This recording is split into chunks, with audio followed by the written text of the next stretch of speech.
হিজরি 557 সালের এক রাতের ঘটনা। সুলতান নুরুদ্দিন জাকির রহমতুল্লাহ আলাই তাহাজ্জুদ ও দীর্ঘ মুনাজাতের পর ঘুমিয়ে পড়েছেন। এমত অবস্থায় হঠাৎ তিনি স্বপ্নে দেখলেন স্বয়ং রাসূল সাল্লাল্লাহু আলাইহি ওয়াসাল্লাম তার কামরায় উপস্থিত। দুজন নীল চক্ষু বিশিষ্ট লোকের দিকে ইঙ্গিত করে বললেন, নুরুদ্দিন মাহমুদ, এরা আমাকে বিরক্ত করছে, এই দুজন থেকে আমাকে মুক্ত করো। এই ভয়াবহ স্বপ্ন দেখে নুরুদ্দিন জাকির রহমতুল্লাহ আলাই অত্যন্ত ভীত সন্ত্রস্ত হয়ে ঘুম থেকে জাগ্রত হলেন। তিনি অজু গোসল সেরে তাড়াতাড়ি 2 রাকাত নামাজ আদায় করলেন। তারপর মহান আল্লাহর দরবারে ক্রন্দনরত অবস্থায় অনেকক্ষণ মোনাজাত করলেন। অবশেষে আবারও তিনি শয়ন করলেন। দীর্ঘ সময় পর যখনই তার একটু ঘুমের ভাব এলো, সঙ্গে সঙ্গে এবারও তিনি প্রথমবারের ন্যায় নবী করিম সাল্লাল্লাহু আলাইহি সাল্লামকে স্বপ্ন দেখলেন। তিনি তাকে পূর্বের ন্যায় বলছেন, নুরুদ্দিন মাহমুদ, এই দুজন থেকে আমাকে মুক্ত করো। এবার নুরুদ্দিন জাকির রহমতুল্লাহ আলাই আল্লাহ আল্লাহ বলতে বলতে বিছানা থেকে উঠে বসলেন। রাতের অনেক অংশ এখনো বাকি। নুরুদ্দিন জাকির রহমতুল্লাহ আলাই চোখ বন্ধ করে আবারও তন্দ্রা বিভোর হয়ে শুয়ে পড়লেন। শোয়ার পর তৃতীয়বারও তিনি একই ধরনের স্বপ্ন দেখলেন। নুরুদ্দিন জাকির রহমতুল্লাহ আলাই ক্রন্দনরত অবস্থায় বিছানা ত্যাগ করলেন। এবার তার দৃঢ় বিশ্বাস জন্মালো যে নিশ্চয়ই প্রিয় নবী সাল্লাল্লাহু আলাইহি ওয়াসাল্লামের রওজা মোবারক কোনো এক মহাবিপদের সম্মুখীন হয়েছে। তিনি তড়িৎ গতিতে অজু গোসল করে ফজরের নামাজ আদায় করলেন। নামাজ শেষে প্রধানমন্ত্রী জালালউদ্দিন মৌসুলির নিকট গিয়ে গোপনীয়তা রক্ষার প্রতিশ্রুতি নিয়ে স্বপ্নের বিবরণ শোনালেন এবং মুহূর্তে কি করা যায় এ ব্যাপারে সুচিন্তিত পরামর্শ চাইলেন। জালালউদ্দিন মৌসুলি স্বপ্নের বৃত্তান্ত অবগত হয়ে বললেন, হুজুর, আপনি এখনো বসে আছেন? নিশ্চয়ই প্রিয় নবীর রওজা মোবারক কোনো কঠিন বিপদের সম্মুখীন হয়েছে, তাই এই বিপদ থেকে উদ্ধার করার জন্য বারবার তিনি আপনাকে স্মরণ করছেন।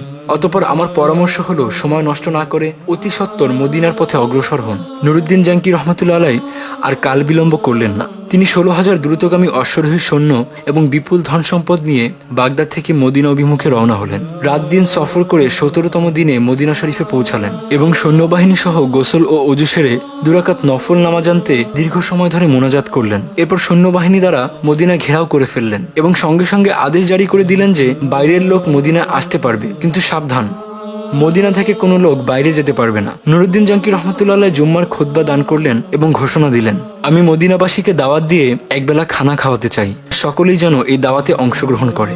নির্ধারিত সময়ে খাওয়া দাওয়া শুরু হলো। প্রত্যেকেই তৃপ্তি সহকারে খানা খেলো।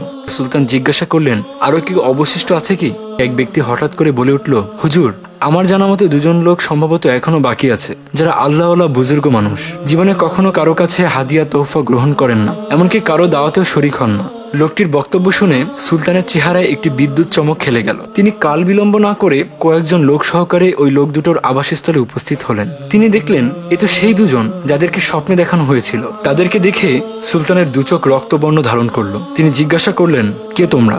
কোথা থেকে এসেছো? তোমরা সুলতানের দাওয়াতে শরিক হলে না কেন? লোক দুটো বলল, আমরা মুসাফির, হজের উদ্দেশ্যে এসেছিলাম। হজ কার্য সমাধা করে জিয়ারতের নিয়তে রওজা শরীফে এসেছি, কিন্তু প্রিয় নবী সাল্লাল্লাহু আলাইহি সাল্লামের প্রেমে আত্মহারা হয়ে ফিরে যেতে মন চাইল না, তাই বাকি জীবন রওজার পাশে কাটিয়ে দেওয়ার নিয়তেই এখানে রয়ে গেছি। উপস্থিত জনগণ তাদের পক্ষ হয়ে বলল যে, হুজুর, এরা দীর্ঘদিন যাবত এখানে অবস্থান করছে, এদের মতো ভালো লোক আর হয় না। নুরুদ্দিন জাকির রহমতুল্লাহ আলাই লোকদের কথা শুনে লোক দুটোর প্রতি পুনরায় গভীর দৃষ্টিতে তাকালেন। অত্যন্ত সূক্ষ্মভাবে তাদের পা থেকে মাথা পর্যন্ত পর্যবেক্ষণ করলেন। এতে আবারও তিনি নিশ্চিত হলেন এরা তারাই যাদের তিনি স্বপ্নে দেখেছিলেন। সুলতান তাদেরকে সেখানে আটক রাখার নির্দেশ দিলেন। অতঃপর স্বয়ং তাদের থাকার জায়গায় গিয়ে খুব ভালো করে অনুসন্ধান চালালেন, কিন্তু সন্দেহ করার মতো কিছুই পাচ্ছেন না। এক পর্যায়ে সঙ্গীদের বললেন, আচ্ছা, তাদের নামাজের মুসল্লাটা একটু উঠাও দেখি। সঙ্গীরা নির্দেশ পালন করলো। নামাজের মুসল্লাটি বিছানো ছিল একটি চাটাইয়ের উপর। চাটাই সরানোর পর দেখা গেল একখানা বিশাল পাথর। সুলতানের নির্দেশে তাও সরানো হলো। এবার পাওয়া গেল এমন একটি সুড়ঙ্গ পথ যা পৌঁছে গেছে রওজা শরীফের অতি সন্নিকটে। এ দৃশ্য অবলোকন করা মাত্র নুরুদ্দিন জাকির রহমতুল্লাহ আলাই বীর্যের ন্যায় চমকে উঠলেন। ক্রোধে লাল হয়ে যায় গোটা মুখমণ্ডল। অবশেষে লোক দুটোকে লক্ষ্য করে ক্ষিপ্ত ক্রুদ্ধ সিংহের ন্যায় গর্জন করে ঝাঁঝালো কণ্ঠে বললেন, তোমরা পরিষ্কার ভাষায় সত্যি কথাটা খুলে বলো, নইলে এক্ষুনি তোমাদের যন্ত্রণাদায়ক শাস্তির সম্মুখীন হতে হবে। বলো, তোমরা কে? তোমাদের আসল পরিচয় কি? কারা কি উদ্দেশ্যে তোমাদেরকে এখানে পাঠিয়েছে? সুলতানের কথায় তারা ঘাবড়ে গেল। কঠিন বিপদ সামনে দেখে আসল পরিচয় প্রকাশ করে বলল, আমরা ইহুদি। দীর্ঘদিন যাবৎ আমাদেরকে মুসল শহরের ইহুদিরা সুদক্ষ কর্মী দ্বারা প্রশিক্ষণ দিয়ে প্রচুর অর্থ সহকারে এখানে পাঠিয়েছে। আমাদেরকে এজন্য পাঠানো হয়েছে যে আমরা যেন কোনো উপায়ে মুহাম্মদ সাল্লাল্লাহু আলাইহি সাল্লামের শবদেহ বের করে ইহুদিদের হাতে হস্তান্তর করি। এই দুরূহ কাজে সফল হলে তারা আমাদেরকে আরো ধন সম্পদ দিবে বলে প্রতিশ্রুতি দিয়েছে। সুলতান বললেন, তোমরা তোমাদের পরিকল্পনা বাস্তবায়নের জন্য কি পদ্ধতি অবলম্বন করেছিলে? কিভাবে তোমরা কাজ করতে? তারা বলল, আমাদের নিয়মিত কাজ ছিল রাত গভীর হলে অল্প পরিমাণ সুড়ঙ্গ খনন করা এবং সাথে ওই মাটিগুলো চামড়ার মচকে ভর্তি করে অতি সন্তর্পণে মদিনার বাইরে নিয়ে ফেলে আসা। আজ দীর্ঘ 3 বছর যাবৎ এই মহাপরিকল্পনা বাস্তবায়নের কাজে আমরা অনবরত ব্যস্ত আছি।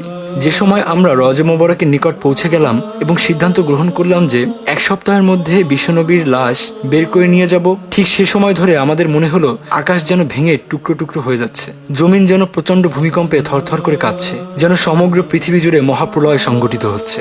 অবস্থা এতটাই শোচনীয় রূপ ধারণ করলো, মনে হলো সুড়ঙ্গের ভিতরেই যেন আমরা সমাধিস্থ হয়ে পড়ব। এই অবস্থা প্রত্যক্ষ করে ভীত সন্ত্রস্ত হয়ে আমরা কাজ বন্ধ করে রেখেছি। তাদের বক্তব্যে সুলতানের নিকট সবকিছুই পরিষ্কার হয়ে গেল। তাই তিনি লোক দুটোকে নজিরবিহীন শাস্তি দেওয়ার ব্যবস্থা করলেন, যাতে ভবিষ্যতে কেউ আর এমন দুঃসাহস দেখাতে না পারে। মসজিদ হতে অর্ধ মাইল দূরে একটি বিশাল ময়দানে উঁচু একটি কাঠের মঞ্চ তৈরি করলেন। সাথে সাথে সংবাদ পাঠিয়ে মদিনা ও মদিনার আশেপাশের লোকদের উক্ত ময়দানে হাজির হওয়ার নির্দেশ প্রদান করলেন। নির্ধারিত সময়ে লক্ষ লক্ষ মানুষ উক্ত মাঠে সমবেত হল। সুলতান নুরুদ্দিন জাঙ্গি রহমতুল্লাহ আলাই অপরাধী লোক দুটোকে লৌহ শিকলে আবদ্ধ করে মঞ্চের উপর বসালেন।